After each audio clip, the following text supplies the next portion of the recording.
Hello friends, നമുക്കിന്ന് ചപ്പാത്തി noodles എങ്ങനെ ഉണ്ടാക്കുന്നതെന്ന് നോക്കാം. അപ്പോൾ അത് കാണുന്നതിന് മുമ്പായിട്ട് ചാനൽ സബ്സ്ക്രൈബ് ചെയ്യാത്ത സഹോദരങ്ങൾ ആ റെഡ് സബ്സ്ക്രൈബ് ബട്ടണിൽ ഒന്ന് പ്രസ് ചെയ്യുക. അപ്പോൾ ഒരു ചെറിയ ബെല്ല് വരും, അതിലും പ്രസ് ചെയ്യുക. അപ്പോഴേ ഞാൻ പുതിയ വീഡിയോ ഇടുമ്പോൾ നിങ്ങൾ അറിയുള്ളൂ. അപ്പോൾ ഇതാണ് ചപ്പാത്തി നൂഡിൽസ്. അപ്പോൾ ഈ ചപ്പാത്തി നൂഡിൽസ് ഉണ്ടാക്കണമെന്നുണ്ടെങ്കിൽ നിങ്ങളുടെ കയ്യിൽ പഴയ തലേദിവസം ചപ്പാത്തി ഉണ്ടെങ്കിൽ പിറ്റേ ദിവസമൊക്കെ ഈസി ആയിട്ട് ഉണ്ടാക്കാം. അതല്ലെങ്കിൽ ഇതിന് വേണ്ടിയിട്ട് ചപ്പാത്തി ഉണ്ടാക്കി കഴിഞ്ഞ് ഇതുപോലെ കട്ട് എടുത്താലും മതി. അപ്പോൾ പഴയ ചപ്പാത്തിയൊക്കെ ഉണ്ടെങ്കിൽ കഴിക്കാൻ മടുത്തൊക്കെ ഇരിക്കണമെങ്കിൽ ഈ ഒരു രീതിയിലാണെങ്കിൽ അതും തീർന്നു കിട്ടും. അതിനാണ് ഞാൻ കൂടുതലായിട്ട് ഇത് കാണിക്കണത്. അപ്പോൾ ഇതുപോലെ ചപ്പാത്തി ചുരുട്ടി പിടിച്ചിട്ട് കട്ട് ചെയ്ത് നീളത്തിലാക്കി ഇങ്ങനെ ഇടുക, മാറ്റി വെക്കുക. അപ്പോൾ ഒരു 4 ചപ്പാത്തിയൊക്കെയാണ് എടുക്കണമെന്നുണ്ടെങ്കിൽ അതിന് ഒരു വലിയ സവാളയും ഒരു 5-6 വെളുത്തുള്ളി അല്ലി ചെറുതായിട്ട് കട്ട് ചെയ്തിട്ട് നമുക്കിഷ്ടമുള്ള വെളിച്ചെണ്ണ അല്ലാത്ത മറ്റുള്ള ഓയിലുകളിൽ ഇത് വഴറ്റുക. അപ്പോൾ ചപ്പാത്തിക്ക് നമ്മൾ ഉപ്പിട്ടിട്ടുണ്ട്. അപ്പോൾ ഉപ്പ് ഉള്ളതിൽ എന്തൊക്കെ ഇടുന്നു അതിലൊക്കെ അതിനാവശ്യമായ ഉപ്പ് ഇട്ടിട്ട് കൊടുത്തോണ്ടിരിക്കണം. എന്നാലേ കറക്റ്റായിട്ട് എല്ലാത്തിലും ഉപ്പ് ഉണ്ടാവുള്ളൂ. അപ്പോൾ ഇതിൽ ഇത്തിരി ഉപ്പിട്ട് ഇതിൻ്റെ പുറകെ തന്നെ നമ്മൾ അരിഞ്ഞു വെച്ചിരിക്കുന്ന ക്യാരറ്റ്, ക്യാബേജ്, ക്യാപ്സിക്കം. അപ്പോൾ ക്യാരറ്റാണ് ആദ്യം ഇടേണ്ടിയിരുന്നത്. ഞാൻ പെട്ടെന്ന്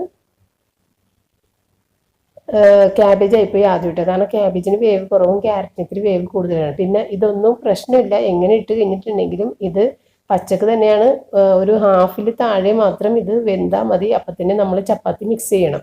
അതല്ലെങ്കിൽ ഇതിൻ്റെ ഭംഗിയൊക്കെ പോകും, കളറൊക്കെ നഷ്ടപ്പെടും കൂടുതൽ വെന്ത് കഴിഞ്ഞാൽ. ഇതൊക്കെ നമ്മൾ റോ ആയി കഴിക്കുന്ന വെജിറ്റബിൾസ് തന്നെയാണ്. അതുകൊണ്ട് കൂടുതൽ വേവിച്ച് ചീത്തക്കി കളയരുത്, അതിൻ്റെ ഗുണവും നഷ്ടപ്പെടും, ആ കളറും ഒക്കെ പോകും.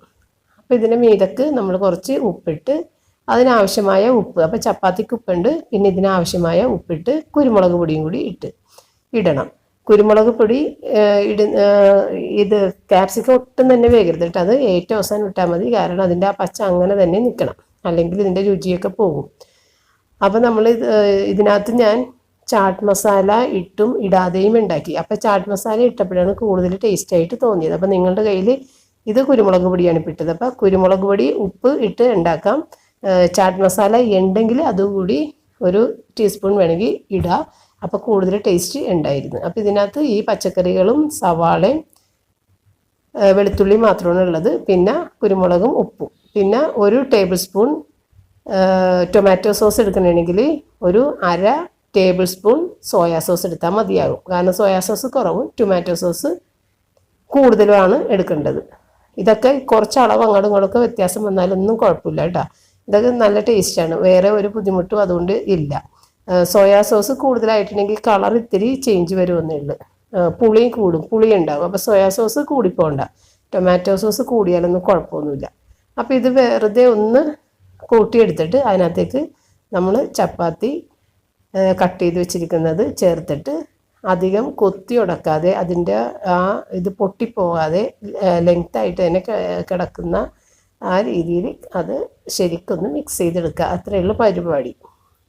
അപ്പം നിങ്ങൾക്കിത് കുട്ടികൾ ചപ്പാത്തി കറികളൊക്കെ കൂട്ടിയൊക്കെ തിന്ന് മടുത്ത് കഴിയുമ്പോൾ നിങ്ങളിങ്ങനെയൊക്കെ ഒന്ന് വെച്ച് കൊടുത്തു കഴിഞ്ഞാൽ ഭയങ്കര ഇഷ്ടമായിരിക്കുള്ളൂ. ഇവിടെ പിള്ളേർക്ക് ഭയങ്കര ഇഷ്ടമായി. ചാട്ട് മസാല ഇട്ടതാണ് കൂടുതൽ ഇഷ്ടപ്പെട്ടത്. ഇത് ചാട്ട് മസാല ഇടാതെയാണ് ഞാൻ കാണിച്ചേക്കണത്. അപ്പോൾ ചാട്ട് മസാല മിക്ക ആളുകളുടെ കയ്യിൽ ഉണ്ടാകാൻ വഴിയില്ല. ഉള്ളവർ ചാട്ട് മസാലയും കൂടി ഇട്ടാൽ സൂപ്പറാണ്, കുറച്ചും കൂടി ബെറ്ററാണ് ടേസ്റ്റ്. നിങ്ങളുടെ ലഞ്ച് ബോക്സിൽ ഏറ്റവും നല്ലൊരു സാധനം കേട്ടോ ഇത്. അപ്പം ഞാൻ ഒരു 2 റെസിപ്പിയാണ് ഇപ്പോൾ കാണിച്ചത്. നേരത്തെ കഴിഞ്ഞ ദിവസം ഒരെണ്ണം ഇട്ടിട്ടുണ്ടായിരുന്നു ചപ്പാത്തിയുടേത്. അതുപോലെ തന്നെ ഹെൽത്തി ആയിട്ടുള്ള അടുത്ത റെസിപ്പിയാണിത്. അപ്പോൾ ഇത് രണ്ടും നിങ്ങൾക്ക് ട്രൈ ചെയ്യാവുന്നതാണ്. ട്രൈ ചെയ്തിട്ട് കമൻറ്റിലൂടെ എന്നെ അഭിപ്രായം ഒന്ന് അറിയിച്ചാൽ കൊള്ളാം. ഇപ്പോൾ ഏതായാലും വെക്കേഷനല്ലേ, എല്ലാവർക്കും കുറച്ച് പരീക്ഷണങ്ങളൊക്കെ നടത്താൻ പറ്റും. കുട്ടികൾ വീട്ടിൽ നിൽക്കുമ്പോൾ അവർക്ക് കൊടുത്തിട്ട് അവരുടെ അഭിപ്രായമൊക്കെ എന്നോട് പറയുക.